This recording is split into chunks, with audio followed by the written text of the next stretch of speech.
আচ্ছা বল কি করেছিলাম লাস্ট কি করেছিলাম বল ইনার্ট গ্যাস শেষ করেছিলাম না আর শুরু করেছিলাম কি আলোচনা শুরু কর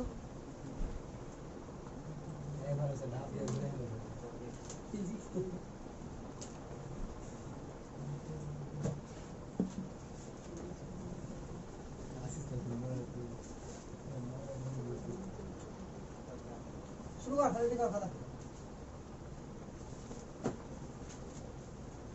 গ্রুপ 17 অর্থাৎ হ্যালোজেন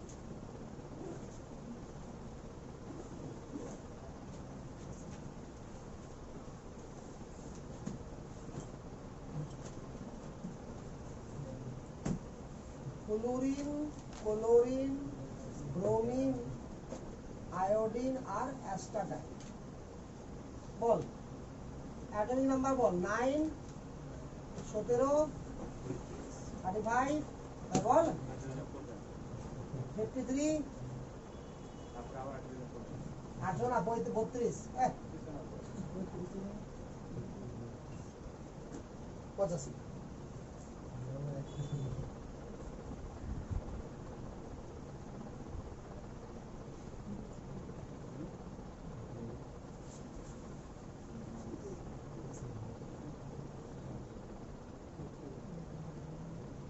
এরকম করে যোগ করতে হয় 2 8 8 18 18 32 এবার কিভাবে শুরু করতে হয় বলতো নিচ থেকে উপর থেকে না দেখ কটা আছে 1 2 3 4 5 আছে না তাহলে 1 2 3 4 5 এখানে কাট মেরে দেবো ঠিক আছে তো তাহলে এই পজিশনে আছে গো কথা বুঝতে পারলি কি না দেখ 1 2 3 4 5 আছে না তাহলে 1 2 3 4 5 এভাবে হিসাব করি সবসময় তাহলে এখানে এটা মুখস্থ লাগবে 9 তো 9 এর সঙ্গে 8 যোগ কর এবার কত হলো বল 17 এবার 17 এর সঙ্গে 18 যোগ কর 35 এবার 35 এর সঙ্গে আবার 18 যোগ কর 53 53 এর সঙ্গে কত যোগ করবি 32 যোগ কর এভাবে হিসাব করতে হবে বুঝতে পারলি তো এরকম ভাবে না উপর থেকে না নিচ থেকে জানিস না এটা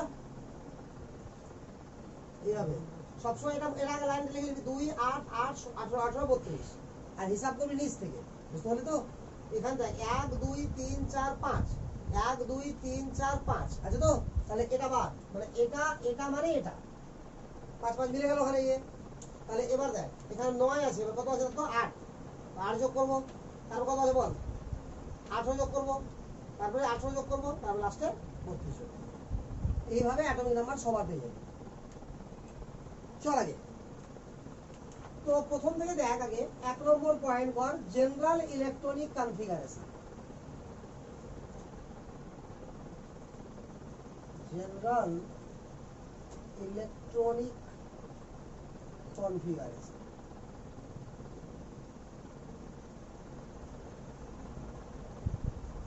কি হবে বল তোরা জানিস মোটামুটি করে NS2 NP5 তাহলে জেনারেল ইলেকট্রনিক কনফিগারেশন হবে NS2 NP5 তাহলে এটা কি হবে বল 2s2 2p5 3s2 3p5 সব লিখে যাবে হ্যাঁ যতই মনে হয় নিজেকে মহান আমি জানি এগুলো মহান কথা ছাড় কিছুক্ষণ পরে বুঝতে পারবি কতদিন মহান আছিস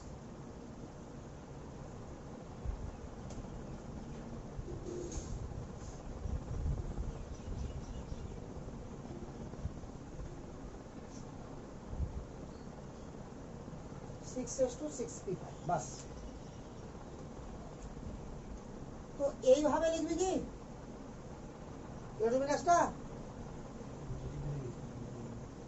আরে দেখ ইংলিশ ঠিক আছে কিনা বল ঠিক আছে তো এইভাবে লেখা ঠিক না আগে দেখ কি করে লিখতে হয় ওই জন্যই বললাম এবার দেখ এখানে লিখছি আরে সবটা ভুল নাই অনেকগুলো গন্ডগোল আছে আমি সবটাকে কাটলাম বুঝতে পারলে কিনা ইচ্ছা করে যে এইভাবেই সবাই লিখে বাট এইভাবে সবকিছু লিখলে সমস্ত প্রপার্টি এক্সপ্লেন হবে না যেগুলো ইলেকট্রন বিন্যাসের উপর বেস করে প্রপার্টি হবে ঠিক আছে তো তাহলে ফ্লুরিনের ক্ষেত্রে ঠিক আছে তো ফ্লুরিন কি, তার আগের ইনার্ট গ্যাসটা কি, হিলিয়াম। তাহলে গোটাটা লিখে দিলাম, হ্যাঁ, হিলিয়াম কোর 2s2 2p5। তারপরে আছে ক্লোরিন 70, তাহলে কি হবে বল, নিয়ন কোর 3s2 3p5। তারপরে কি আছে বল, ব্রোমিন, কি হবে বল, আর্গন কোর, ঠিক আছে। এবার 4s2 4p5। দেখ তো ভালো করে, আমি তো সবটা লেখার চেষ্টা করেছি, করেছি কি করিনি বল, আরে করেছি তো। তাহলে এখানে হিলিয়াম কোর মানে হিলিয়ামে একটু কটা, দুটা নাকি, তাহলে দুটা আর পাঁচটা, আর দুই দুই 5, 9 হয়েছে না, হয়নি। তাহলে এটাকে ফুল ইলেকট্রোমিনাস বলা যাবে, যাবে না, যাবে। নিয়ন কত, 10, 2 12 বাজে 17, বল ক্লিয়ার আছে। এবার আয় 18 2 20 20 5 25, বাট আছে কত, আছে সবটা। তাহলে শুরু হয়ে গেল গন্ডগোল, তাহলে এরকম চলবে না, ওই জন্য কেটেছি। আসলে কি বলে জয়েন্টের বাড়ি যাবি, শুনলাম কি বলে জয়েন্টের বাড়ি যাবি, সাহাবুদ্দিন বলছে যাবো। হ্যাঁ, কানা তো এটি তো পড়াবো রে কানা। না আমাদের বন্ধুগুলো আছে সব। ও আচ্ছা, দল পাকাইবি, ঠিক আছে। দেখ তো এখানে আর্গন কোর লেখার পরে 3d10 আগে লিখবো, তারপরে লিখবো 4s2, তারপরে লিখবো 4p5। তাহলে আমি ভাবলাম যে ওখানে গিয়ে তুই পড়বি আমার কাছে, তাহলে আর এখানে তোর বরঞ্চ বেশি ডিটেলসে পড়াচ্ছি এখানে। আছে।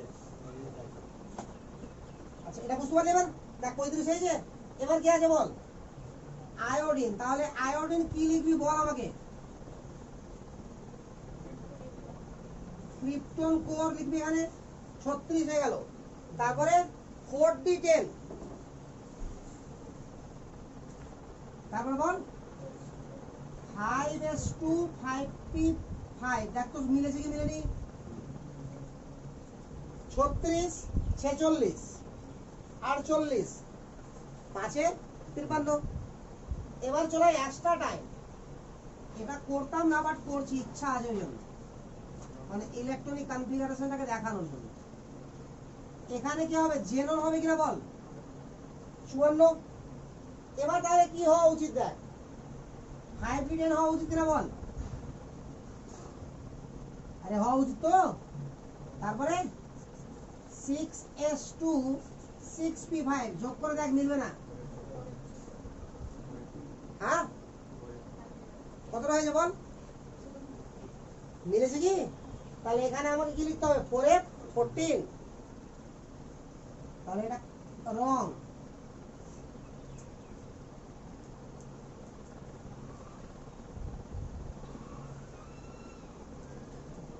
ফাইভ ডি 10 6x2 6p5 এটা। তাহলে এবার ইলেকট্রনিক কনফিগারেশন কোনো ঝামেলা হবে না।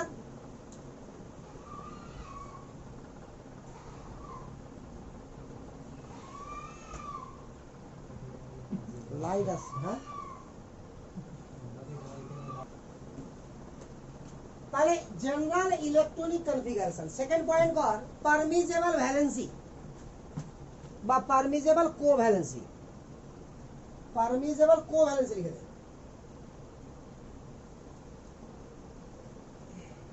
পারমিজেবল কোভ্যালেন্সি মানে কি রে, সমভাব্য যোজ্যতা। পারমিজেবল কোভ্যালেন্সি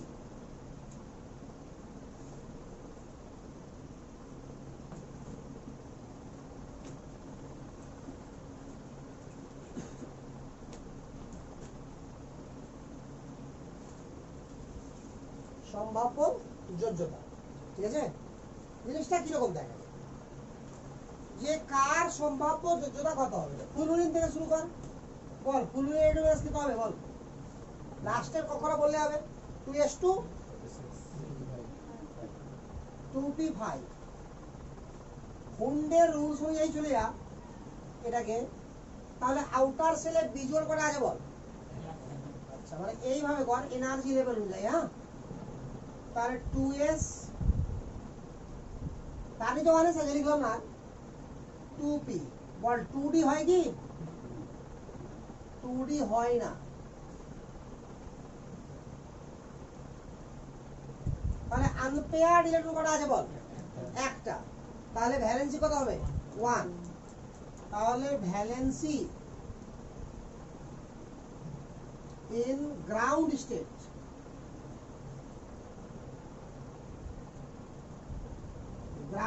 কত হবে বল 1। এ তো বল ইন্টারনাল এক্সাইটেশন পসিবল কিনা অবশ্যই। কি বললি জোরে বল একটু। ইন্টারনাল এক্সাইটেশন কখন ঘটাবি যখন আমার কোনো ফাঁকা অরবিটাল থাকবে। এখানে কোনো ফাঁকা অরবিটাল আছে কি, তার মানে ইন্টারনাল এক্সাইটেশন ঘটবে না, ঘটবে। তার মানে কি হলো গ্রাউন্ড স্টেটেও ভ্যালেন্সি 1, এক্সাইটেড স্টেটেও ভ্যালেন্সি 1। ক্লিয়ার? তাহলে গ্রাউন্ড স্টেট তাহলে ব্র্যাকেট লিখব কি and also excited state। কি বোঝা গেল ব্যাপারটা? তাহলে গ্রাউন্ড স্টেটেও ভ্যালেন্সি 1, এক্সাইটেড স্টেটেও ভ্যালেন্সি 1। ক্লিয়ার? বাট যদি আমি ক্লোরিনকে নিই খুব ভালো করে দেখ, তাহলে কি হবে 3s2 3p5। ক্লিয়ার না? তাহলে কি হবে 3s নিলাম এখানে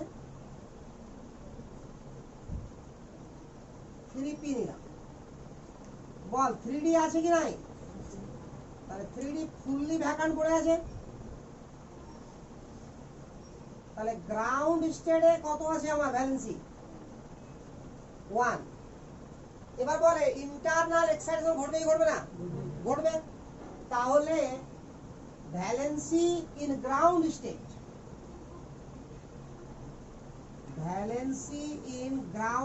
কত 1। এবার কি করলাম ইন্টারনাল এক্সাইটেশন, তো খুব ভালো করে দেখ, আমি ছবিটা রাখছি না, এখান থেকে বলছি। তো প্রথম যখন এক্সাইটেড যাবে আমার কেন, তাহলে কি এখান থেকে একটা জোড় ভেঙে এখানে যাবে, তাহলে আনপেয়ার্ড করা হবে 3টা, তাহলে ভ্যালেন্সি কত হবে 3। দ্বিতীয় যখন হবে এখানে যাবে, তাহলে ভ্যালেন্সি কত 5। তৃতীয় যখন হবে তখন হবে 7। আর হবে কি, তার মানে ইন্টারনাল এক্সাইটেশন হওয়ার পর first excited state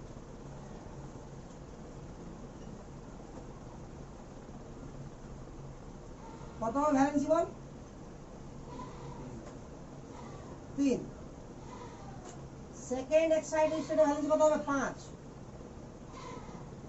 third excited স্টেটে ভ্যালেন্সি কত হবে 7।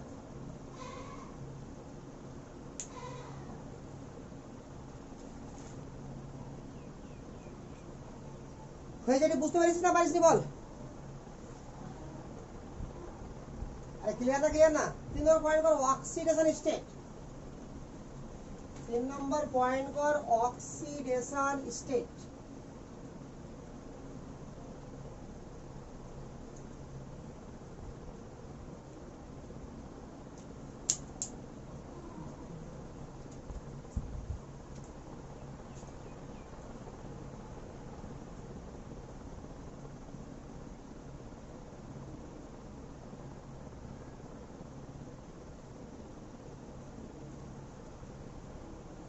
বল আগে অক্সিডেশন স্টেট কি রেঞ্জ কি করে বের করতে হয় বল?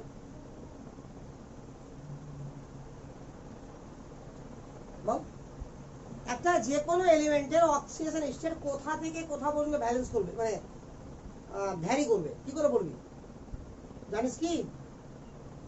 অক্সিডেশন স্টেট যেমন তোরা জানিস সালফারের অক্সিডেশন স্টেট কি হয় -2 থেকে +6, ফসফরাস হয় +3 থেকে -3 থেকে +5, অক্সিডেশন হয় অক্সিজেন হয় কত -2 থেকে +6। তো এরকম ভাবে আমরা ইন জেনারেল কি করে অক্সিডেশন স্টেট বের করা হয় বল জানিস না? হ্যাঁ এক্স দ্বারা বের করবি আর তো বাকি জানা থাকবে তবে তো এখানে তো আমি রেঞ্জ বের করছি রেঞ্জ আর এক্স ধরে যেটা অক্সিডেশন নাম্বার বের করা হয় সেটা কোনো যৌগের মধ্যেকার কোনো পরমাণু বললাম K2Cr2O7 আছে তো পটাশিয়াম জানা আছে অক্সিজেন জানা আছে আমি ক্রোমিয়ামকে এক্স ধরে নিলাম তাহলে এক্স বেড়ে গেল ইকুয়াল টু 0 ধরে তাই SO4 মাথার উপর 2 মাইনাস আছে তাহলে সালফারেট ধরে নিলাম এক্স আর অক্সিজেন -2 তো -8 ইকুয়াল টু -2 ওখান থেকে বেরিয়ে গেল তো এটা ধরে কি করা হয় এক একটা অ্যাটমের অক্সিডেশন নাম্বার বের করা হয় বাট আমি রেঞ্জ চাইছি রেঞ্জ যে কোথা থেকে কোথা দূর পর্যন্ত ভ্যারি করবে ঠিক আছে তো লেখ জেনারেল রেঞ্জ লেখেন জেনারেল রেঞ্জ যে কোনো অ্যাটমের ক্ষেত্রে এটা সত্য ঠিক আছে বাম দিকে লেখ লোয়ার লিমিট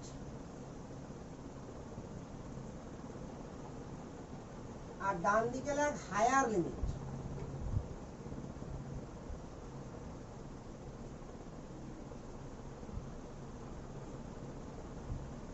লোয়ার লিমিট আর হায়ার লিমিট বুঝছে লোয়ার লিমিট সবসময় হবে নেগেটিভ লোয়ার লিমিট ম্যাক্সিমাম হতে পারে 0 ঠিক আছে তার থেকে বেশি হবে না লোয়ার লিমিট ঠিক আছে আর হায়ার লিমিট সবসময় কি হবে পজিটিভ মিনিমাম হতে পারে কি 0 কথা বুঝতে পারছিস না পারছিস না তো লোয়ার লিমিটের ম্যাক্সিমাম কত 0 আর হায়ার লিমিটের মিনিমাম কত 0 লোয়ার লিমিট বলতে বোঝায় এটা যে number of electron required to complete octet কি বললাম number of electron required to complete octet অর্থাৎ অক্টেট কমপ্লিট করার জন্য যতটা ইলেকট্রন গ্রহণ করতে পারবে সেই সংখ্যাটা কি হবে ওর লোয়ার লিমিট ঠিক আছে আর হায়ার লিমিট হবে কোনটা দেয় number of valence shell electron বাইরের পক্ষে যারা ইলেকট্রন থাকবে সবটাই হবে কি ওর হায়ার লিমিট তো number of valence shell electron এবার বল হ্যালোজেন গুলো ওয়াক্টেট যদি কমপ্লিট করতে হয় বল তাহলে কি হবে ওর একটা লাগবে তাহলে লোয়ার লিমিট কত হবে বল -1 2 এবার চলে আয় আউটার সেলে থাকে কত 7টা তো +7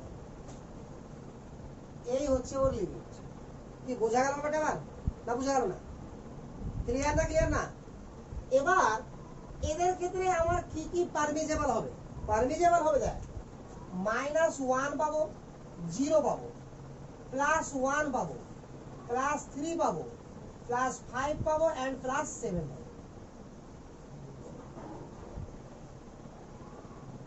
ঠিক আছে এটা লোয়ার এটা হায়ার বাট মাঝখানে সবকিছুই পাবো এরকম নাও হতে পারে কথা বুঝলে তো আবার সবকিছু পেতেও পারি এরকমও হতে পারে তবে এই ক্ষেত্রে কি পাবো আমরা 0 -1 0 1 3 5 আর 7 2 4 6 কোনো মতেই পাবি না বুঝে গেল না কেন পাবি না কারণ হচ্ছে যদি কোনো মতে ওর ভ্যালেন্সি 2 4 6 করতে পারবি না আর যেটা ভ্যালেন্সি পসিবলই না সেটা অক্সিডেশন স্টেটও পসিবল না একটু আগে কি বললাম পারমিজেবল ভ্যালেন্সি করলাম না তো ওখানে কি পেলাম 1 3 5 7 আর ফ্লুরিনের জন্য কি পেলাম শুধু 1 তো একই ভাবে এখানেও অক্সিডেশন স্টেট অফ ফ্লুরিনের জন্য শুধু -1 ফ্লুরিনের কি পাবো শুধু -1 বাট ফ্লুরিন ছাড়া ক্লোরিন ব্রোমিন আয়োডিন অ্যাসটাইন যা হয় না কেন সবার কি হবে সব কটা হবে বুঝা গেল তাহলে ইন কেস অফ ফ্লুরিন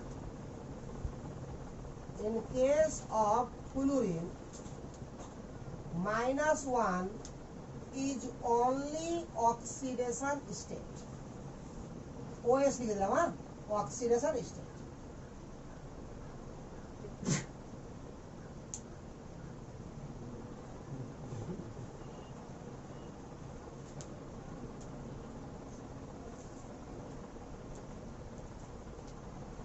হয়েছে 4 নম্বর পয়েন্ট অ্যাটমিসিটি পয়েন্ট কর অ্যাটমিসিটি।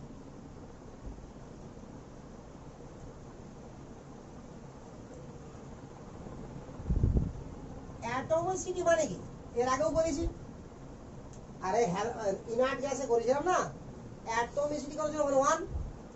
অ্যাটমিসিটি মানে এই যে হ্যালোজেন যারা আছে, ফ্লুরিন, ক্লোরিন, ব্রোমিন, আয়োডিন যারা আছে না কেন, এদের elemental form or most abundant form, প্রকৃতিতে যে ফর্মে সব থেকে বেশি পাওয়া যায়, সেখানে কি হিসাবে ক্লোরিনে কি পাওয়া যায়, Cl পাওয়া যায় না Cl2 পাওয়া যায়, Cl2।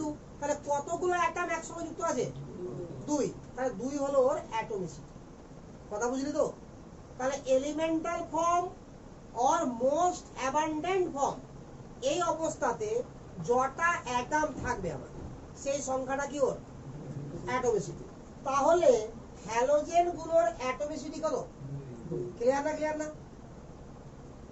লিখে একটু, atomicity is the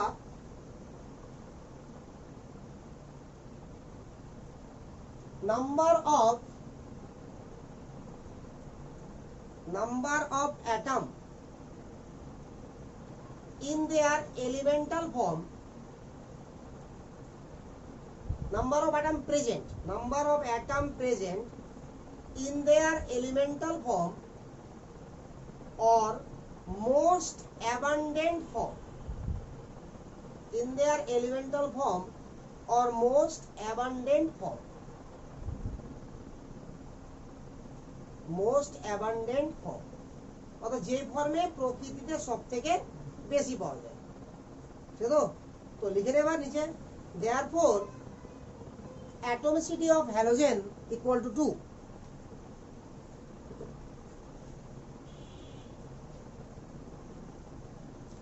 অ্যাটমিসিটি of the halogen equal to 2।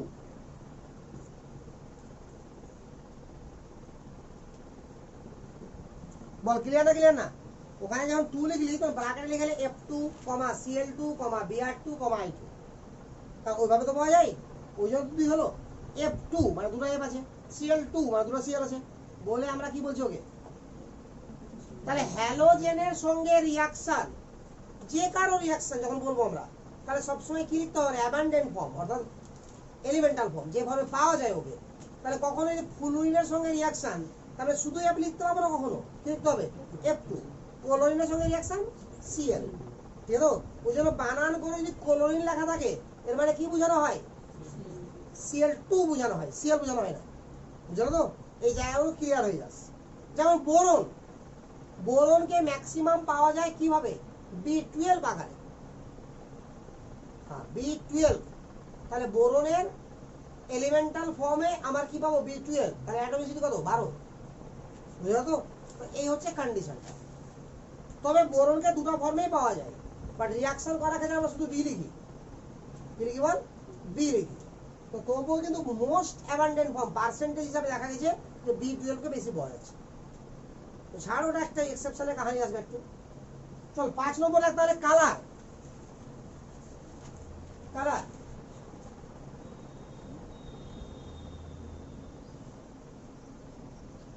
Colour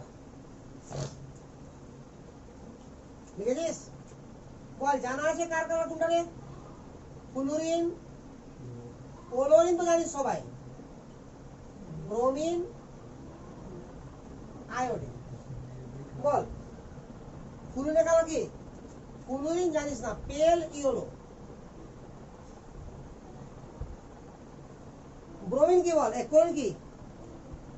হ্যাঁ, এটা জানিস না? সবুজ আবো ক্লোরিন বেরোয় না রে, সবুজ আবো হলুদ বর্ণের ক্লোরিন গ্যাস বেরোলে এরকম পড়িস নি? Parrot green, parrot green.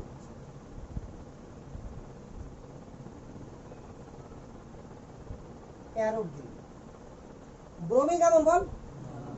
হ্যাঁ, ব্রাউন লিকুইড, ব্রাউন লিকুইড। ঠিকই বলেছি তোরা, বাদামি মানে তো ব্রাউন। আর আয়োডিন কেমন বল? Iodine violet, violet solid, violet solid. Another R lab, all are in diamagnetic, but এখানে লিখে দাও diamagnetic in nature. Diamagnetic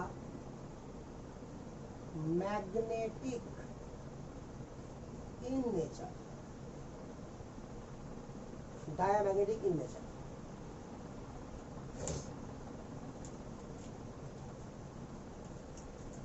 যদি বলা হয় যে আমার এরা যেহেতু ডায়াম্যাগনেটিক নেচার আছে আর আমরা কোঅর্ডিনেশন কম্পাউন্ডে দেখেছি যে ওখানে দেখা যায় যে কালার শো করার রুলস দুটো পড়েছি দেখি একটা পড়েছি এরকম যে ডি অরবিটাল যদি আমার কি থাকে 1 থেকে 9 থাকে ইলেকট্রন তাহলে সেটা কালার হবে কম্পাউন্ডটা আর 0 বা 10 হয়ে গেলে কি হবে কালারলেস তবে 10 হয়ে গেলে কালারলেস হবে এটা গ্যারান্টি আছে 0 হয়ে কালারলেস হতেও পারে নাও পারে কখন হবে না যদি অক্সিডেশন স্টেট +6 +7 বা +8 হয়ে যায় আর ইন কেস অফ ভ্যানাডিয়াম কত হয় +5 হয়ে যায় আরে ক্লিয়ার না এগুলো তো শিখানো সব তো এখানে ওটা ছিল তো সেকেন্ড কারণ দুটো কারণ ছিল ওখানে একটা কি ছিল একটা ছিল ডিগ্রি ট্রানজিশন আর একটা ছিল কি চার্জ ট্রান্সফার ফেনোমেনা বাট এখানে কালার কেন হচ্ছে কারণ এ তো মেটালই নাই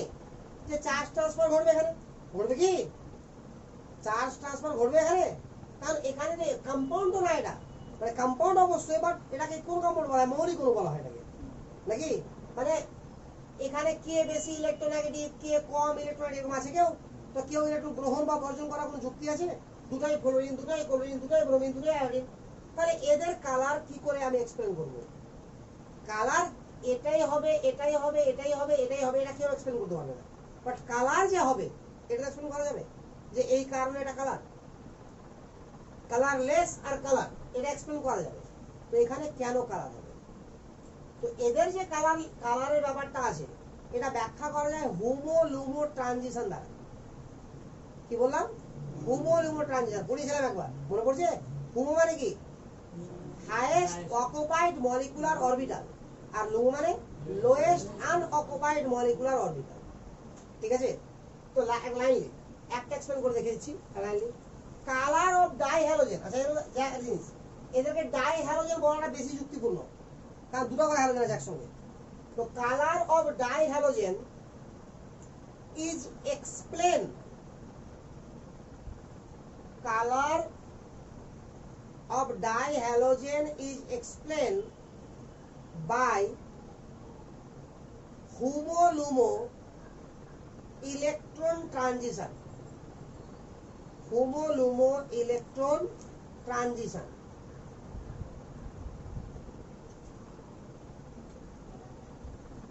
আরে হোমো মানে কি হবে হোমো এভাবে লিখবি HU বড় বড় সব MO হোমো বা হোমো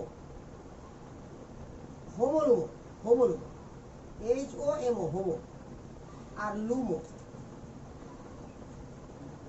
এভাবে লিখতে হবে হ্যাঁ হোমোলুমো ট্রানজিশন ইলেকট্রনিক ট্রানজিশন এর দ্বারা আবার কি ব্যাখ্যা হয়ে যাবে কালার এর ফুল ফর্ম যারা জানিস না লিখে নিবি হোমোর ফুল ফর্ম হচ্ছে হাইয়েস্ট অকুপাইড মলিকিউলার অরবিটাল আর লুমোর ফুল ফর্ম হচ্ছে লোয়েস্ট আনঅকুপাইড মলিকুলার অরবিটাল ঠিক আছে লিখে নেওয়াটাই বেটার যতই মনে হয় জানি ঠিক আছে তো যাই হোক এবার আমি একটা কালার ব্যাখ্যা করছি দেখ ফার্স্টে আমরা নিচ্ছি ফ্লুরিন কাকে নিচ্ছি বল টোটাল ইলেকট্রন কত আছে ফ্লুরিনে বল টোটাল ইলেকট্রন কত রে 2 গুণিত 9 মানে 18টা নাকি টোটাল ইলেকট্রন 18 আছে না ফ্লুরিনের অ্যাটমিক নাম্বারটা 9 তাহলে 18 এটা 16 থেকে বেশি না কম 16 থেকে কোনো রুলস ছিল হ্যাঁ যা বলছি হ্যাঁ 16 থেকে কোনো রুলস ছিল 14 বেশি আর 14 কম ঠিক আছে তো কি ছিল বল 1s আরে 14 বেশি তাহলে এরকম দাগ টানতে বলছে 5টা দাগ টানি ফটাফট তারপরে 2টা তারপরে আবার 2টা তারপরে একটা একদম টানতে বলেছিলাম, তারপরে ভাঙা যাবে। আর 14টা কম হলে কি বলবো, 14 এরকম হলে 4টা টানবি, তারপর দুটা একটা দুটা একটা, এইভাবে। এর নাম কি, sigma 1s, sigma star 1s, sigma 2s, sigma star 2s, sigma 2px, pi 2py, pi 2pz, pi star 2py, pi star 2pz, sigma star 2px। এই বরাবর কি লিখছি আমরা, এনার্জি, এই তো ক্লিয়ার না, ক্লিয়ার না? আর এই জিনিসটাকে কি বলা হয়, এমওডি, কি বলা হয়, molecular orbital diagram. Full form গুলো লিখে নিবি না পারলে, MOD, molecular orbital diagram. Electron কটা আছে বলতো, 18টা। দেখ, 2টা, 4টা, 6টা, 8টা, 10টা, এগুলো একটা করে পূর্ণ হবে। 11, 12, 13, 14, 15, 16, 17, 18। বল ক্লিয়ার? কোন আনপেয়ার্ড ইলেকট্রন আছে কি, তো আনপেয়ার্ড নাই বলে কি বলা হয়, ডায়াম্যাগনেটিক। ওই কারণে ব্র্যাকেটে কি লিখেছিলাম, ডায়াম্যাগনেটিক। বল ক্লিয়ার না, ক্লিয়ার না লোগো, ক্লিয়ার তো? আচ্ছা, এটা বল হাইয়েস্ট অকুপাইড, এটা কি না বল, এর পরে কি আর কোনো অকুপাইড আছে, মানে অকুপাইড মানে পূর্ণ, অকুপাইড মানে পূর্ণ। তাহলে যেগুলোতে ইলেকট্রন দ্বারা পূর্ণ আছে তাদের মধ্যে মানে হাইয়েস্ট এনার্জি সম্পন্ন কোনটা, এগুলোই নাকি? যাদের যে সমস্ত অরবিটাল গুলো ইলেকট্রন দ্বারা পূর্ণ আছে তাদের মধ্যে হাইয়েস্ট এনার্জি কোথায় আছে, এগুলো দেখি না? তাহলে এগুলোকে কি বলা হবে, বল, HOMO, highest occupied molecular orbital. আরে ক্লিয়ার না, ক্লিয়ার না? এর পরে যারা আছে সবই কি ভ্যাকান্ট। আচ্ছা, এটা কত আছে, সিগমা 2px, তাহলে এর পরে কি হবে, সিগমা 3s, তারপর কি হবে, সিগমা স্টার 3s, দেখি রে, তারপর কি হবে বল, সিগমা 3px, তারপর কি হবে, পাই 3py, পাই 3pz, এভাবে চলতে থাকবে। বুঝা গেল তো?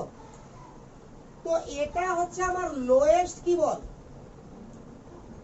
Lowest আনঅকুপাইড molecular orbital. এরপরে যত আছে সবই ফাঁকা ফাঁকা। এবার লক্ষ্য কর, এই দুটার মধ্যে যদি ইলেকট্রন আমার ট্রানজিশন করতে পারে, অর্থাৎ ইলেকট্রন এখান থেকে এখানে গেল আর এখান থেকে আবার এখানে, তো এই ঘটনাটাকে কি বলা হবে, এক্সাইটেশন। আর নিচে নামার কি বলা হবে, ডি এক্সাইটেশন, ডি এক্সাইটেশন। আর ডি এক্সাইটেশন যখনই ঘটবে তখন কি হবে বল, ওখান থেকে ফোটন বেরোবে। কি বেরোবে, ফোটন। আর এই ফোটনের জন্য কি হয় বল, কালার শো হবে। আর এই ফোটনের জন্য কালার শো হবে।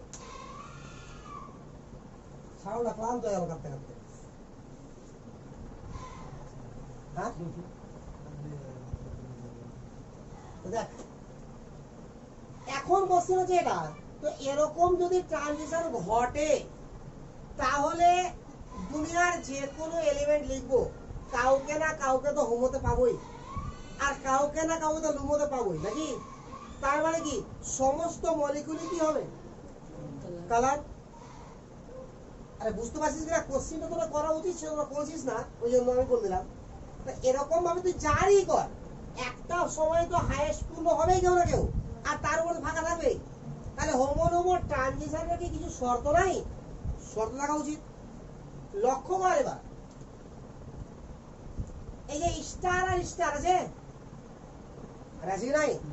তো যদি এটাকে খুব ভালো করে দেখিস, এই জায়গাটাতে লক্ষ্য কর, পি, এটা আমি লেভেল আর শিকার, এনার্জির লেভেল তোরা এগুলো এঁকেছিস, এত মহান মহান স্টুডেন্ট আছিস, তো অবস্থা আসবে। মানে দেখ, px, py, pz, px,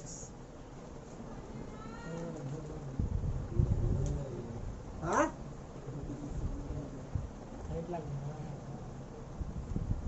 এরকম কেন হলো আজকের ক্যামেরা? আর মোবাইলের তো কিছু খারাপই হলো না।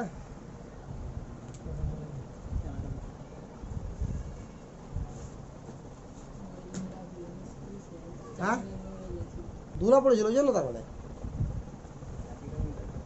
একরকম আছে তোকে? হ্যাঁ অনেক চেঞ্জ হয়ে গেছে। ওর মাথাতে কিছু নাই, চোখেও নাই কিছু। দেখ এই জায়গাটা ভালো করে।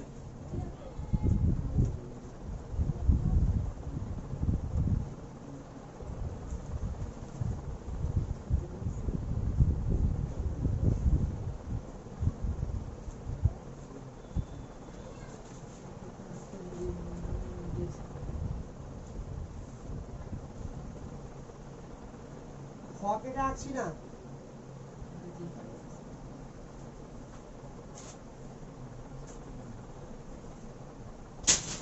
এটা এক্স অ্যাক্সিস হয়ে গেছে।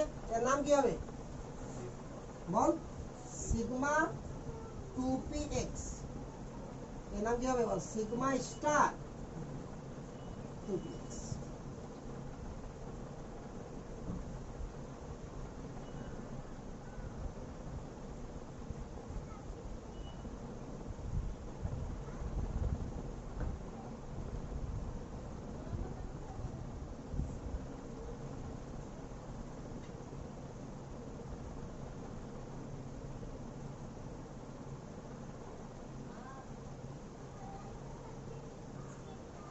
বল বুঝতে পারছিস কি নামগুলো? এটার নাম কি হবে বল? বল পাই 2py পাই 2pz।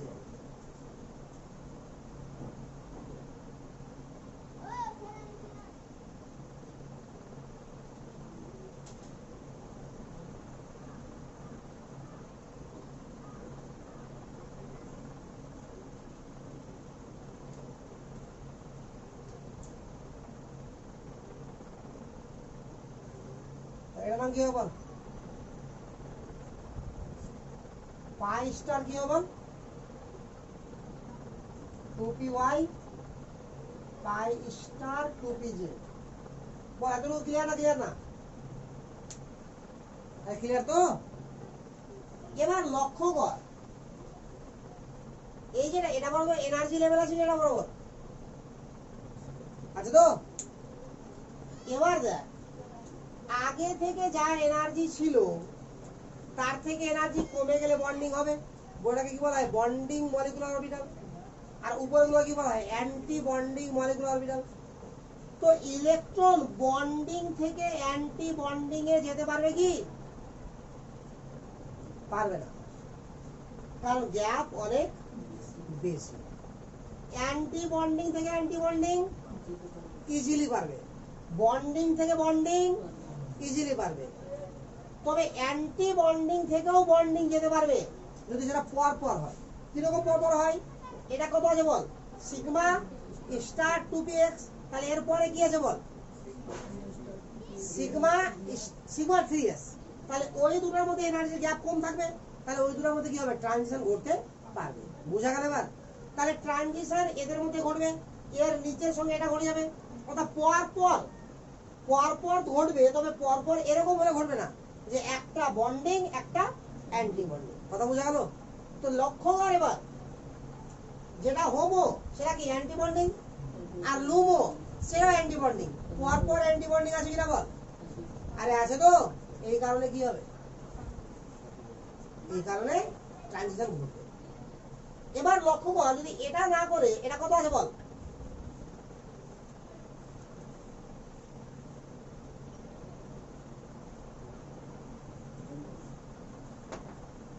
নাইট্রোজেন ধর, নাইট্রোজেন যদি নাইট্রোজেন হতো, ঠিক আছে? আরে ধরে না, ধরতে শুরু কি আছে, এখান থেকে নাইট্রোজেন নিচে আসতে হবে। তাহলে কত? 8 থেকে 14, 4টা বাদ নাকি? 4টা 14 বার। আরে সেটা যে হবে হবে, বাট এরকমই তো হবে, এটা উপরে চলে যাবে না তো? কি আছে এমন? বাট হ্যাঁ, কিন্তু থাকবে কিসে বল? বন্ডিং এ। আর ফাঁকাটা কি থাকবে? তাহলে আবার ট্রানজিশন করবে না, ওই জন্য নাইট্রোজেন কি কালারলেস। বোঝা গেল এটা? কালার হতে পারে, এটা না যে কালারলেসই হবে, তবে এটা হোমোলোমো ট্রানজিশন দিয়ে কালারটাকে ব্যাখ্যা করা যাবে না। কি বোঝা যাবে না? ক্লিয়ার না ক্লিয়ার না? আচ্ছা, তাহলে কালারের কাহিনী ক্লিয়ার না ক্লিয়ার না বল? তুলে হয়েছে সব ছবি কি হলো বৃষ্টি কিছুটা বুঝিয়ে দেয় বৃষ্টি আগে কিছুটা আসো কিছুটা ভিজ আগে দেখা যায়।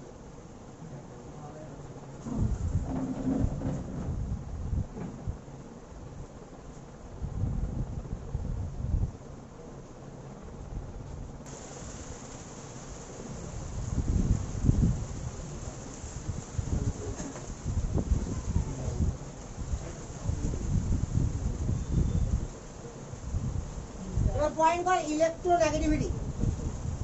ইলেকট্রোনেগেটিভিটি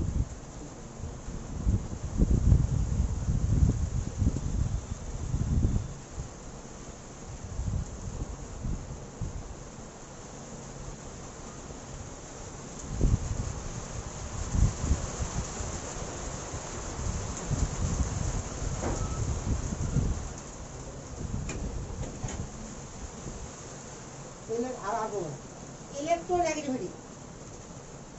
তো এখানে ডাইরেক্ট মনে রাখবি ক্লোরিনের ইলেকট্রোনেগেটিভিটি হচ্ছে 4.0 পাউলি স্কেল অনুযায়ী, ক্লোরিনের হচ্ছে 3.0, ব্রোমিনের হচ্ছে 2.8, আয়োডিনের হচ্ছে 2.5।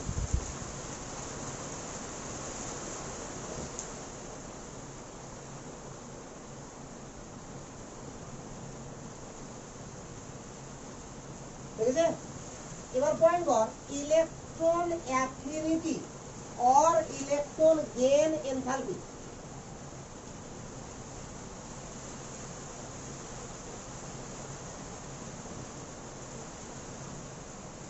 इलेक्ट्रॉन एफिनिटी और इलेक्ट्रॉन गेन एंथैल्पी।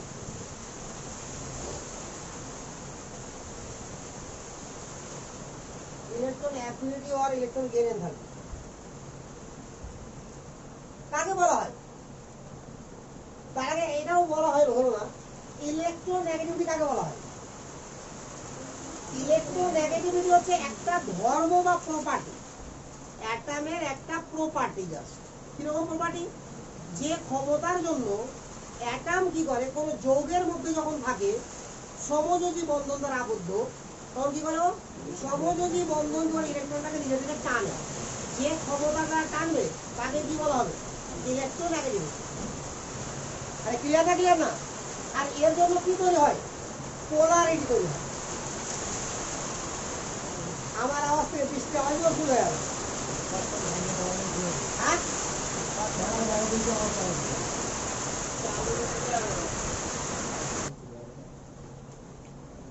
আচ্ছা, না স্পিড মেশিন গুলো মাপছে, আসছে দেখতে পাচ্ছে মেশিন ঠিক বলছে, কিন্তু যে হারে মাপছে কিনা সেটা একটু আগে পাশে হয়ে যাচ্ছে, ওই জন্য একটু গন্ডগোল হচ্ছে।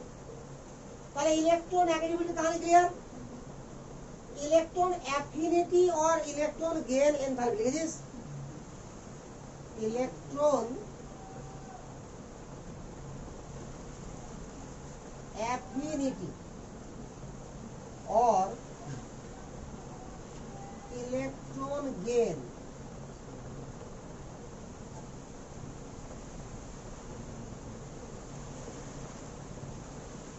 एंथैल्पी। इलेक्ट्रॉन एफिनिटी और इलेक्ट्रॉन गेन एंथैल्पी কাকে বলা হয়? কি হবে বুঝছে? আরে ওরকম পড়বে, কিছু করার নাই, ঘর ভালো আছিস ভাবছি ভাই, এক জায়গাতে বলবে বলো। তো ইলেকট্রন এফিনিটি আর ইলেকট্রন গেন এনথালপি এখানে ভালো করে দেখা যায়। এটার মানে কি? এটার মানে হচ্ছে এরকম যে এটা ধরনের নিউক্লিয়াস, এটা ধরনের আউটার সেল, ইনফাইনিট ডিস্টেন্সে কোনো ইলেকট্রনকে রাখা আছে, এটাকে এখানে পুশ করাবো, এর ফলে কিছু পরিমাণ এনার্জি কি হবে? রিলিজ হবে, ঠিক আছে? তাহলে এই এনার্জিটাকে কি বলা হবে? Electron gain enthalpy. বুঝা গেল তো? এবার কোশ্চেন হচ্ছে যে যত ছোট হবে, অর্থাৎ নিউক্লিয়াস থেকে যত কাছে হবে আউটার সেলের দূরত্বটা, তত কি হবে? ইলেকট্রনের প্রতি নিউক্লিয়াসের অ্যাট্রাকশন বেশি হবে, ফলে ইজিলি কি হবে, ঢুকতে পারবে, আর বেশি বেশি এনার্জি কি হবে, বেরোবে। বুঝা তো? এটাই হওয়া উচিত। অর্থাৎ শ্রেণী বরাবর টপ টু বটম এই মর্মে যদি নামা যায়, এভাবে যদি নামা যায়, তাহলে আস্তে আস্তে সাইজ কি হবে, আমার বাড়বে। তো সাইজ যদি বড় হয় তাহলে সেক্ষেত্রে কি হবে, ইলেকট্রন অ্যাফিনিটি কি হবে, আস্তে আস্তে কমবে। তাহলে সর্বাধিক এটা অ্যাফিনিটি কার, উপরের গুলো। তাহলে টপ টু বটম কি হবে, ইলেকট্রন অ্যাফিনিটি ডিক্রিজেস। দেখে আসবে টপ টু বটম কি হবে, তাহলে ইলেকট্রন অ্যাফিনিটি আমার কমবে। বাট ফ্লুরিনের ক্ষেত্রে উল্টা হয়ে যায়। ফ্লুরিন আর ক্লোরিনের ক্ষেত্রে কি হয়, যে ফ্লুরিনের সাইজ খুবই ছোট, সেই অনুযায়ী ইলেকট্রন ঢোকানো খুব ইজি হওয়া উচিত নাকি, কিন্তু বাইরের কক্ষে ইলেকট্রন আমার 7টা হওয়ার জন্য ইলেকট্রন ডেনসিটি কি খুবই হাই, ফলে ইলেকট্রন যখন ঢোকাতে যাবো ওখানে, তো ইলেকট্রন কি কাজ করে, রিপালশন। এই রিপালশনটাকে আমি ওভারকাম করার জন্য কি করতে হবে, আমাকে এনার্জি সাপ্লাই করতে হবে। আরে বুঝা গেল তো? এগুলো সব তো জানাই তো তোদের। তাহলে মেইনলি শুধু মনে রাখ অর্ডারটা, যে ফ্লুরিন, ক্লোরিন, ব্রোমিন, আয়োডিন এটা হওয়া উচিত ছিল, বাট এটা হবে, এগুলো ইন্টারচেঞ্জ হয়ে যাবে। তাহলে আমার ফাইনাল যেটা হওয়া উচিত সেটা কি হবে, ক্লোরিন, ব্রোমিন আর আয়োডিন, এই অর্ডারে। তাহলে আস্তে আস্তে যখন উপর থেকে নিচে নামবে তো কি হবে, ডিক্রিজ হবে। কি পাথর বলো না কেন?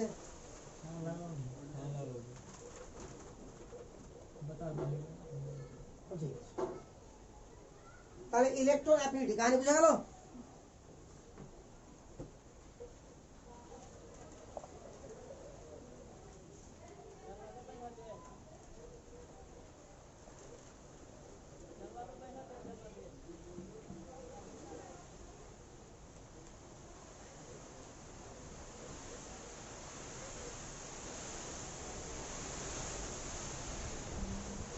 ঝড় হবে রে।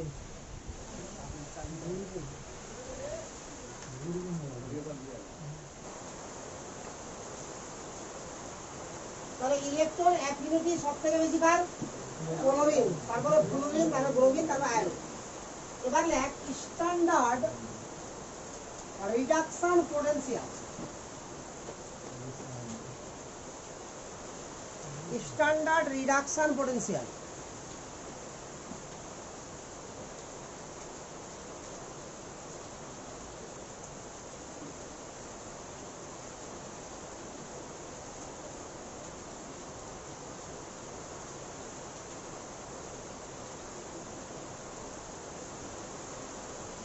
Standard reduction potential.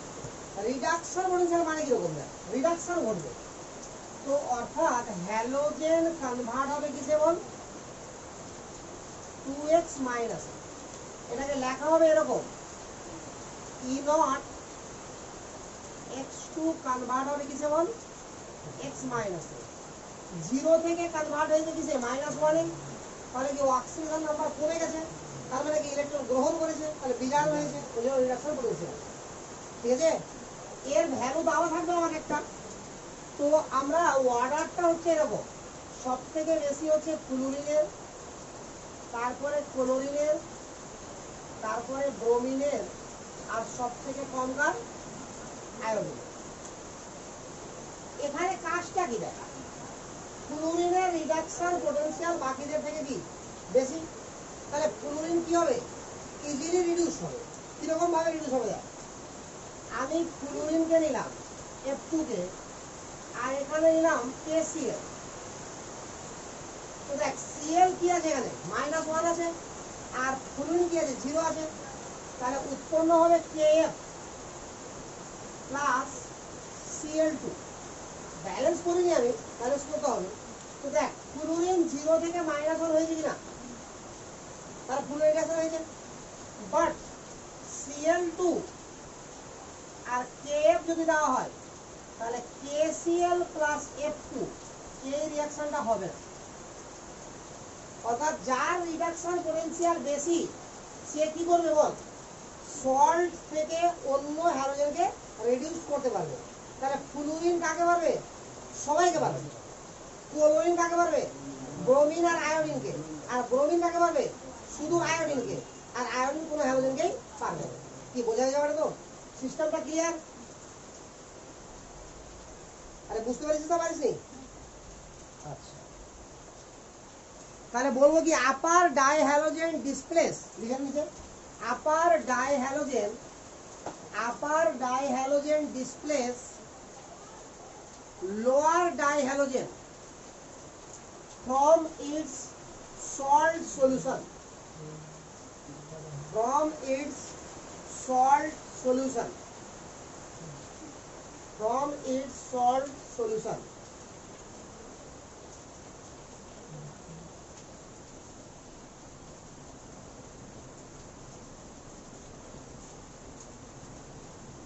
Upper dihalogen displace lower dihalogen from its salt solution.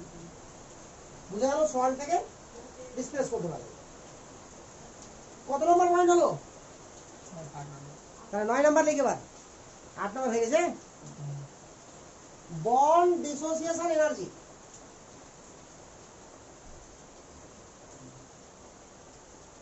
Bond dissociation energy.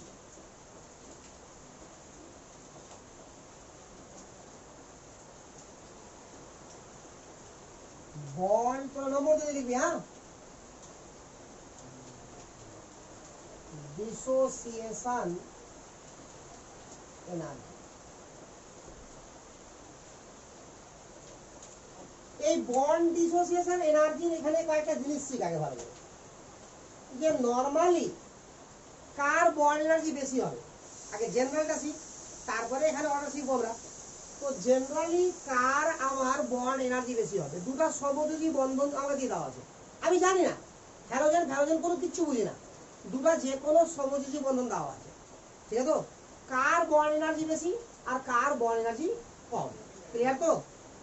তো এখানে মনে রাখবি কয়েকটা জিনিস আছে, যে bond energy directly proportional to, না sorry, inversely proportional to N1 plus N2. Bond energy inversely proportional to N1 plus N2। এর মানে হচ্ছে N1 হচ্ছে কি ফার্স্ট অ্যাটমের মুখ্য কোয়ান্টাম সংখ্যা, আর N2 হচ্ছে সেকেন্ড অ্যাটমের মুখ্য কোয়ান্টাম সংখ্যা, ঠিক আছে? তো তাহলে N1 is the principal quantum number of first atom and N2 is the principal quantum number of second atom। লিখে নিবি সব।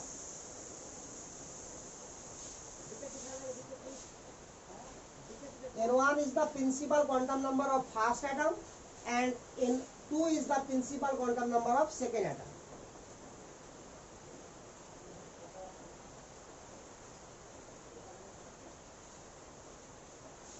দেখেছে? এটা হচ্ছে রুলস 1। এবার রুলস 2 দেখ। রুলস 2 কখন দেখবো? দেখ যখন দেখবো আমরা যে if N1 plus N2 are same for given 2 or more units, 2 or more units বা chemical unit,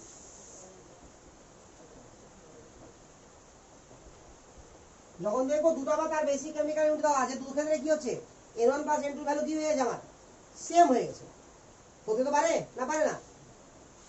then bond energy directly proportional to overlapping area, overlapping region, region মানে এরিয়া, এলাকা, ঠিক আছে? তাহলে ওভারল্যাপিং এরিয়া কার বড় কার ছোট কি করে বুঝবো এটা? তো দুটো অরবিটাল একে অপরের মধ্যে ওভারল্যাপ হয়, যেখানে বেশি ওভারল্যাপ হবে সেখানে বন্ড এনার্জি কি হবে? বেশি হবে। তো লক্ষ্য কর আগে দুটা পি নিলাম, এই যে ওভারল্যাপিং এরিয়া, একটা পি নিলাম আর একটা এস নিলাম, এটা হলো, আর দুটাই এস নিয়ে নিলাম।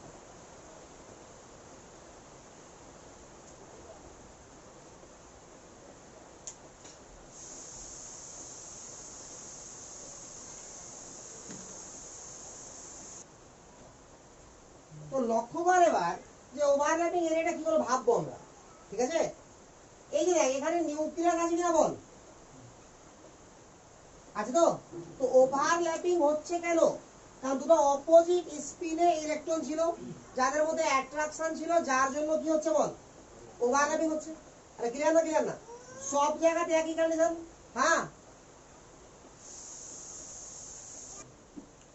তাহলে সব জায়গাতে একই কন্ডিশনের জন্য কিছু ওভারল্যাপিং হচ্ছে। এবার ভালো করে ভাব, এখানে ততক্ষণ পর্যন্ত ওভারল্যাপিং হবে যতক্ষণ পর্যন্ত অ্যাট্রাকশন গ্রেটার দেন রিপালশন, অর্থাৎ যতক্ষণ পর্যন্ত অ্যাট্রাকশন বড় আছে আস্তে আস্তে ওভারল্যাপিং জোন কি হবে, বাড়বে। এবার যত কাছে আসবে দেখ ভালো করে, তো নিউক্লিয়াস আর নিউক্লিয়াসের মধ্যে ডিসটেন্স কমবে কি কমবে না? কমবে। তাহলে যত কাছে আসছে ওভারল্যাপিং তো ফিক্সড আছে, একটা অ্যাট্রাকশন, দুটো ইলেকট্রন আনপেয়ার্ড ইলেকট্রনের মধ্যে অ্যাট্রাকশনের ভ্যালু ফিক্সড।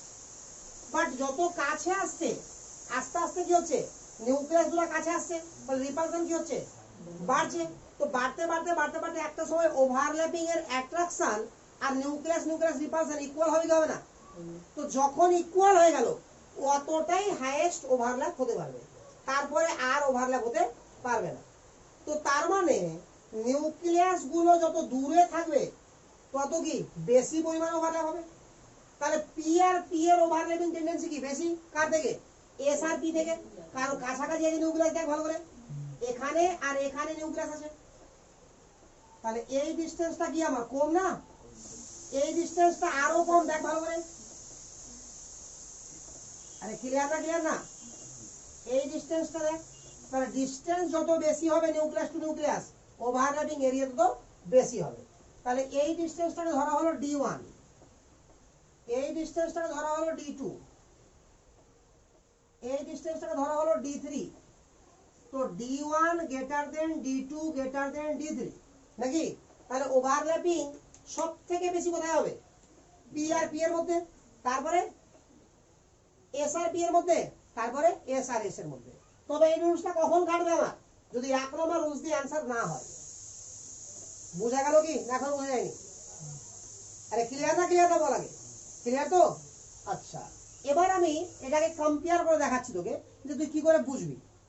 আগে জেনারেল নি, চল ফ্লুরিন নিলাম। আচ্ছা ফ্লুরিন তো ব্যতিক্রম আছে, ফ্লুরিনের কাহিনীটা পরে বলছি আমরা। চল নাইট্রোজেন নে, নাইট্রোজেন তো ট্রিপল বন্ড আছে আবার, ঠিক আছে কি না? আচ্ছা একটা ধর যে আমি নিয়ে নিলাম HCl, ঠিক আছে, একটা নিলাম হাইড্রোজেন, একটা নিলাম HBr, একটা নিলাম CCl। চল এটা নিলাম, বলছে এদের মধ্যে বন্ড এনার্জি কম্পেয়ার করতে বলছে আমাকে, ঠিক আছে? আর বেশি না মনে হয়, ঘর ঠান্ডা হয়ে যাবে, না খুললে মুশকিল। দেখ এবার এখানে বল N1 এর ভ্যালু কত? 1। আরে লাস্ট ইলেকট্রন কিসে আছে? এটা 1 এসে, তাহলে কি প্রিন্সিপাল কোয়ান্টাম নাম্বার ভ্যালু কত? 1 কি না?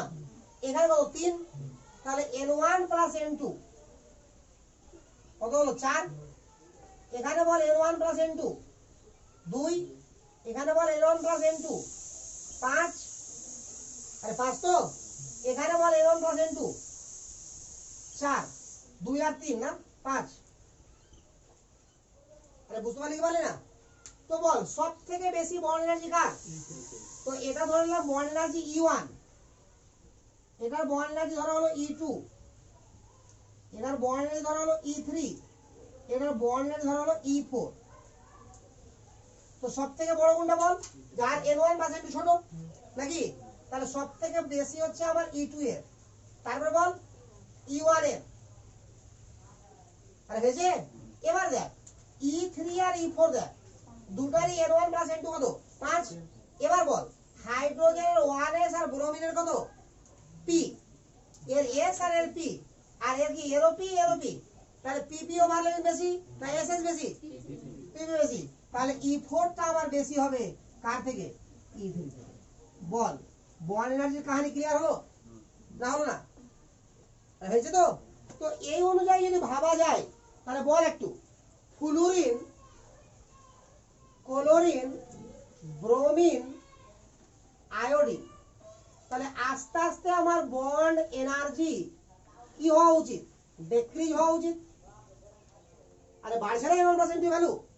আরে বাড়ছে কি বাড়ছে না? তার ডিক্রিজ হওয়া উচিত কিনা?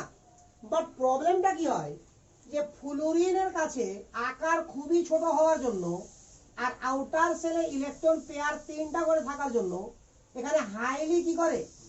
রিপালশন বল কাজ করে, যার জন্য ফ্লুরিনের বন্ড এনার্জি কি হয়ে যায়? খুবই কম হয়ে যায়। তো অ্যাকচুয়াল অর্ডার এদের বন্ড এনার্জি, তাহলে অ্যাকচুয়াল অর্ডার কি হবে? অ্যাকচুয়াল অর্ডার হবে সবথেকে বেশি ক্লোরিনের, তারপরে ব্রোমিনের, তারপরে ফ্লুরিনের, তারপরে আয়োডিনের। এটা হচ্ছে এক্সপেরিমেন্টাল ডাটা। বুঝা গেছে কি? থাকলো মনে? তাহলে বল এবার যে কোনো দুটো সমযোজী বন্ধনের মধ্যে কার বন্ড এনার্জি বেশি, কার বন্ড এনার্জি কম, এক্সপ্লেন করতে পারবি না?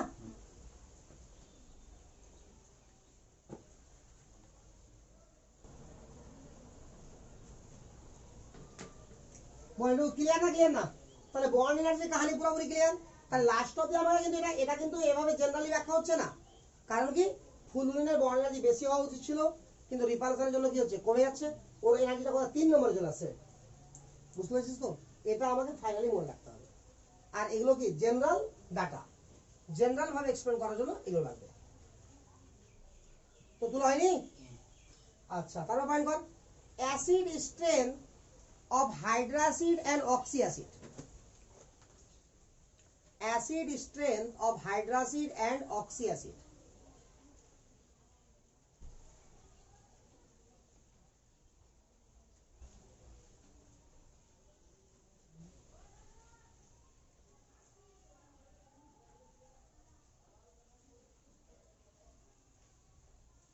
Acid strength of hydrocid and oxyacid. চল আগে হ্যালোজেনের হাইড্রোসিড গুলো লিখি। দাঁড়া এক minute. Acid strength of hydroacid and oxyacid. তো দেখ আগে হাইড্রোসিড লেখ। হাইড্রোসিড তো হ্যালোজেনের ফ্লুরিনের হাইড্রোসিড কি হবে বল? HF।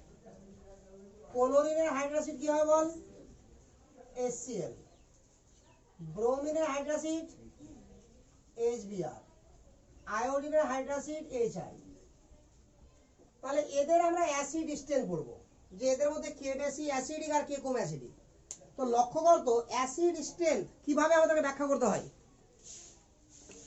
আরে বল, অ্যাসিড স্ট্রেংথ কিভাবে ব্যাখ্যা করতে হয়? অ্যাসিড স্ট্রেংথ ব্যাখ্যা করার রুলস হচ্ছে এটা, যে যৌগ যত ইজিলি H+ দান করতে পারবে সে তো ভালো অ্যাসিড বা স্ট্রং অ্যাসিড না। তাহলে ইজিলি H+ দান করার মানে কি? বন্ডটা তাড়াতাড়ি ব্রেক করবে। তাহলে বন্ড তাড়াতাড়ি ব্রেক করবে মানে কি? বন্ড ডিসোসিয়েশন এনার্জি কম আছে। দেখ এবার হিসাব করলে একটু আগে তো শিখলি।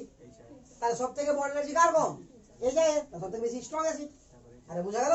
তাহলে অ্যাসিড স্ট্রেংথ আস্তে আস্তে কি হচ্ছে আমার? কমছে। তাহলে একবার লিখে দিলাম অ্যাসিড স্ট্রেংথ ডিক্রিজ করছে। বুঝা গেছে? ক্লিয়ার? তাহলে সঙ্গে সঙ্গে অ্যাসিড স্ট্রেংথ ব্যাখ্যা হয়ে গেল আমার। চলে অক্সি অ্যাসিড। প্রথম কথা, ফ্লুরিনের কোনো অক্সি অ্যাসিডই হয় না। No oxy acid of fluorine. আগে এটা শিখ, no oxy acid of fluorine. কেন ফ্লুরিনের অক্সি অ্যাসিড হয় না? অক্সি অ্যাসিডের কাহিনী কি বল? অক্সি অ্যাসিডে কে কে থাকবে বল? হাইড্রোজেন থাকবে, প্লাস নন মেটাল থাকবে, আর অক্সিজেন থাকবে। এই ফর্মে থাকলে তাকে কি বলা হবে? Oxy acid. আর একটা শর্ত হচ্ছে অক্সি অ্যাসিডের, যে অক্সি অ্যাসিডে অক্সিজেনকে হতে হবে সর্বাধিক ইলেকট্রোনেগেটিভ অ্যাটম। কি বললাম? অক্সি অ্যাসিডে অক্সিজেনকে হতে হবে কি? সর্বাধিক ইলেকট্রোনেগেটিভ অ্যাটম। বাট এখানে আমরা কি দেখতে পাচ্ছি? ফ্লুরিন যদি রাখি এখানে, তাহলে ফ্লুরিন অক্সিজেন থেকে কি হয়ে যাবে? বেশি ইলেকট্রোনেগেটিভ। তাহলে তখন অ্যাসিডটার নাম হয়ে যাবে কি? Fluoro acid, not oxy acid. বুঝা গেল না? তাহলে এই কারণে ফ্লুরিন অক্সি অ্যাসিড তৈরি করে না। বাকি অক্সি অ্যাসিডের সঙ্গে দেখ HClO3, HBrO3, HiO3, chloric acid, bromic acid, iodic acid. আরে ক্লিয়ার না? ক্লিয়ার না? তাহলে এবার আমাকে দেখতে হবে যে এদের মধ্যে কার অ্যাসিড স্ট্রেংথ বেশি, কার কম। ঠিক আছে? কি করে বুঝবো এটা বল? সবটা থেকে H+ কে বের কর। তাহলে এখানে কি পড়ে থাকবে বল? ClO3 minus H+, Bro3 minus H+, IO3 minus. বল এতটুকু ক্লিয়ার না? ক্লিয়ার না? আগে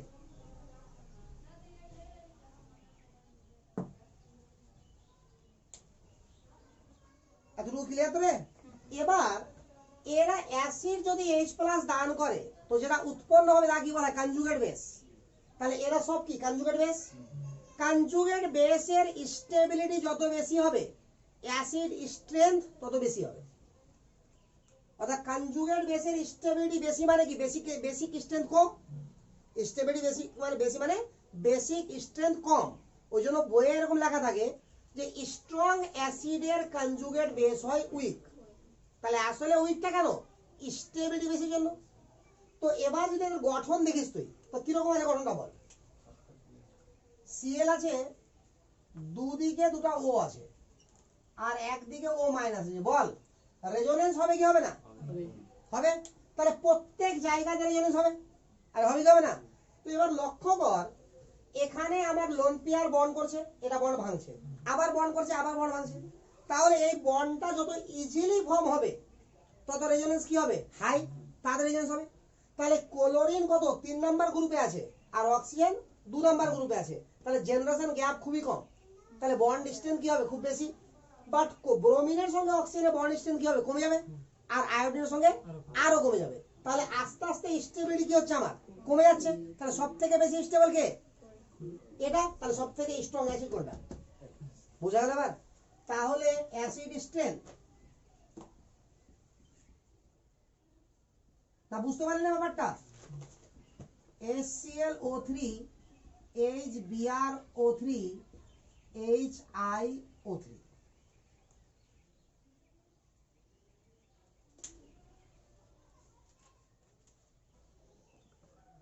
তাহলে হ্যালোজেনের হাইড্রোক্সাইড গুলোর মধ্যে কে বেশি স্ট্রং আর অক্সি অ্যাসিডের মধ্যে কে বেশি স্ট্রং? ক্লিয়ার না? ক্লিয়ার না? হাইড্রোক্সাইডকে ব্যাখ্যা করব কি দ্বারা? বন্ড এনার্জি দ্বারা।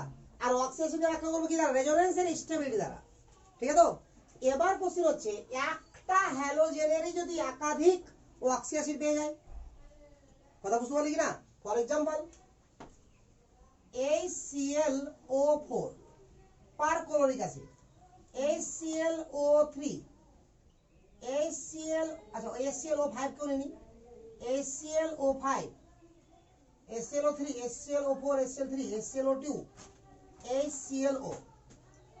এতগুলো যে অ্যাসিড আছে আমার, সবটা কার অ্যাসিড বল? একটাই হ্যালোজেনের।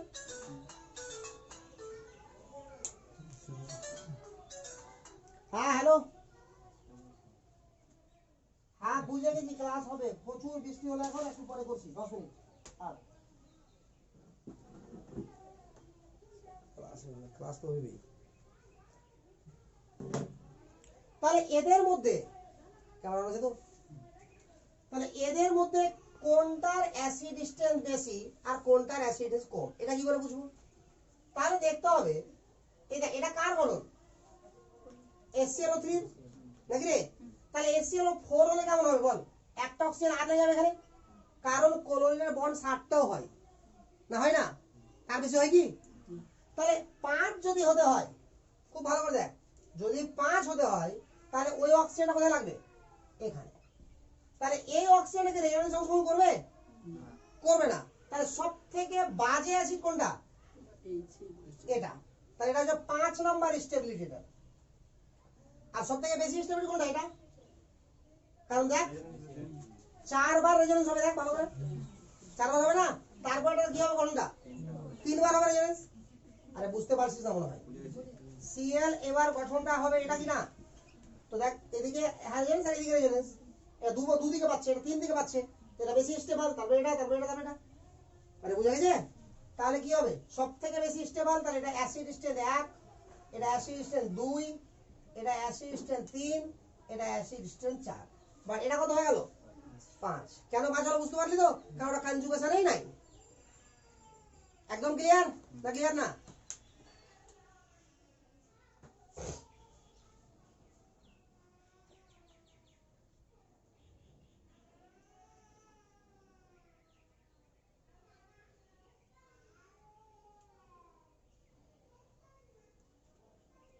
হ্যালোজেনগুলোর আর একটা জেনারেল প্রপার্টি আছে, সেটা হলো ডিসপ্রপোর্শনেট রিঅ্যাকশন সলভ করা হয়।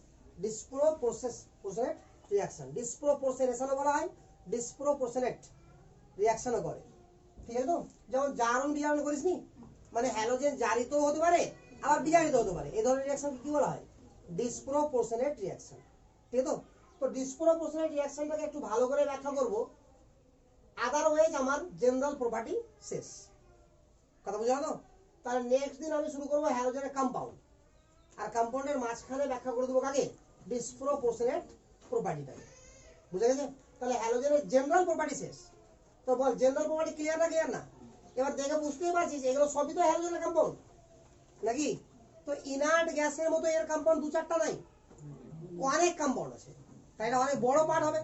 কিন্তু এর কম্পাউন্ড যেমন অনেক আছে, তেমন প্রপার্টিও সেম আছে সব। এর যাবতীয় যা ঝামেলা করবে কে? একমাত্র ফ্লুইড। সবার সঙ্গে ঝামেলা করবো, মানে সবার প্রপার্টি আলাদা, ওর প্রপার্টি আলাদা। ঠিক আছে? আর এর পিছনে কারণ কি? হাইলি ইলেকট্রোনেগেটিভিটি, সাইজ খুব ছোট, আর ডি অরবিটালের অনুপস্থিতি। এই তিনটা জিনিস ওর মধ্যে আছে যেটা বাকিদের মধ্যে নাই, যে কারণে হ্যালোজেনগুলোর মধ্যে ফ্লুইডের ক্যারেক্টার কি হয় সবার থেকে আলাদা, বলে অনেক সময় তাকে সুপার হ্যালোজেনও বলা হয়। বুঝা গেল তো? তো যাই হোক, নেক্সট ক্লাসে আমরা বাকিগুলো দেখবো।